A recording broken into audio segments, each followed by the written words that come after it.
Alright guys, back to Doom 4 again. Well, there hasn't been any news about it, but I might as well just talk about it just to keep some sort of discussion between me and you guys.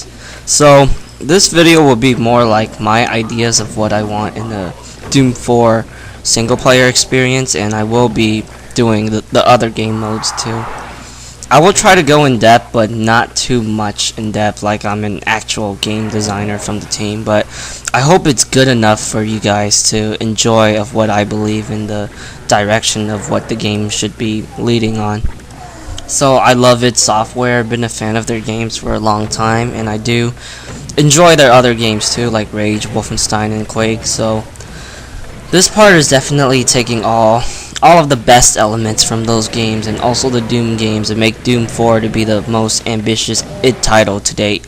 I feel like Rage tried to do this, like the rocket launcher was satisfying. It made me feel like I was playing Quake. The shotgun was satisfying. That made me felt like I was playing Doom, or the chain gun, which made me feel like I was playing Wolfenstein 3D. I really want that type of feeling in this game, but this time this game should really blow Rage out of the water because, well, it was an okay game. It wasn't, amazing. It should, be a lot more better than what that game was, pretty much.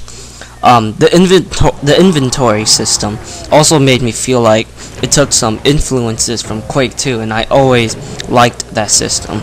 I think it would be cool to bring that type of concept again in this game, but probably find a way to make it more like Doom rather than Rage. I'd rather have something that's more akin to Quake 2, where you just pick it up and use it and not make the player build it or craft it like some sort of RPG game. I would most likely want to have the whole RPG element from Rage transferred to Doom 4 because, well, I thought it worked well in that game, and I think it does kind of give you quite a bit of option to play around with. So what I mean by this is the whole economy thing, or the ability to upgrade your weapons, all that type of jazz. I also believe it could give me the option to add side quests, which can be a throwback to secret levels from the classic Doom games. Instead of looking for the levels through other levels, you can just explore around the town and look for whoever needs help. There's definitely going to be pros and cons between the actual missions and side missions. Difficulty can be curved up, but you get rewarded with a brand new gun at an earlier pace and good money. I've mentioned. Now, you can probably go ahead and say, oh, dude, you're trying to cater to those Skyrim people, aren't you? Well, not really. I'm just improving upon the things that I felt Rage could have done better. And like I said, I definitely want to add other elements from other games too. It's still going to be that classic run and gun in your face id Software type of shooter because, well, I played their games so many times I pretty much get how their games work. I'll talk more about that sooner, but for the side quests, I just only want a few of them, like four or five in the entire game. It's pretty much like the secret levels from Doom 1 and 2. There were only just some of them, but that doesn't mean this game will be short. Oh no, man. I've always felt like Doom 4 should definitely push for the 12 to 15 hours range, even on your first playthrough, all based on the starting skill levels you have.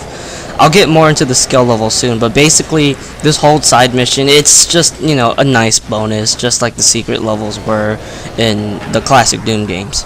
So, about the action department for Doom 4, well, I would most likely want to hang out on the new consoles, because, well, better hardware, man, and we can totally have more flexibility in our work.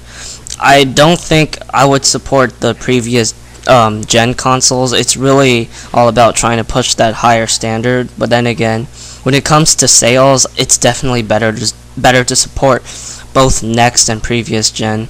I think I'd probably want to pull off Doom 3. What I mean is I'd want to focus on the next gen consoles and PC, and then I'll port it to the previous gen consoles and have sacrifices, but also making sure it will still deliver the same experience as the newer platforms. Now, I can finally get into the action part because, well, I needed to talk about this hardware stuff since it is kind of important.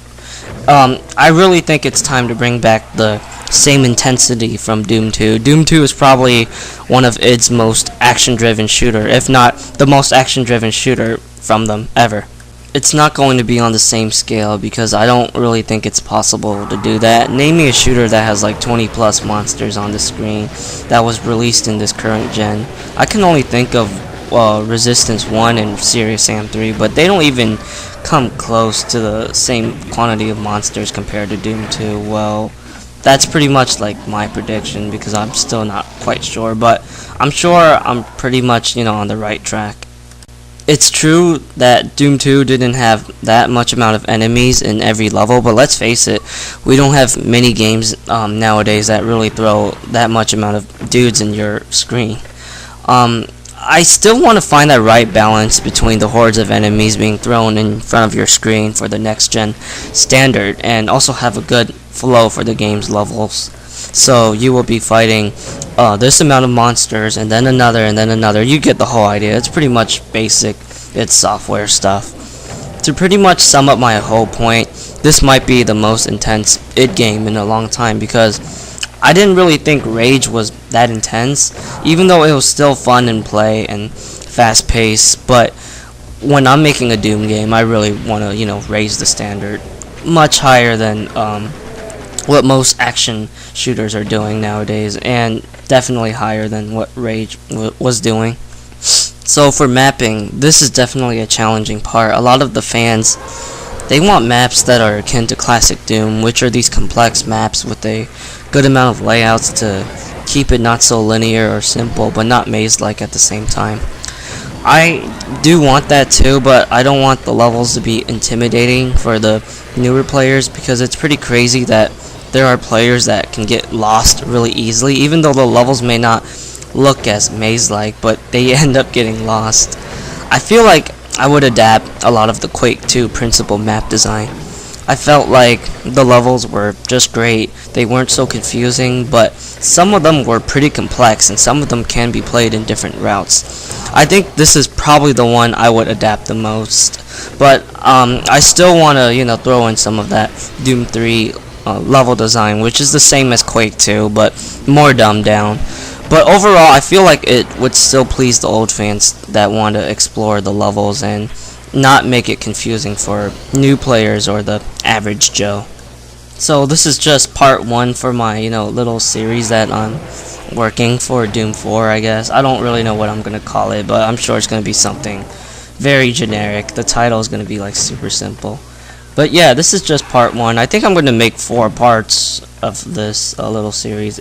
I think I will try to get them done as quick as possible because I'm sure many of you guys might like this little series. Anyways, have a nice day and hope to see more videos in the future.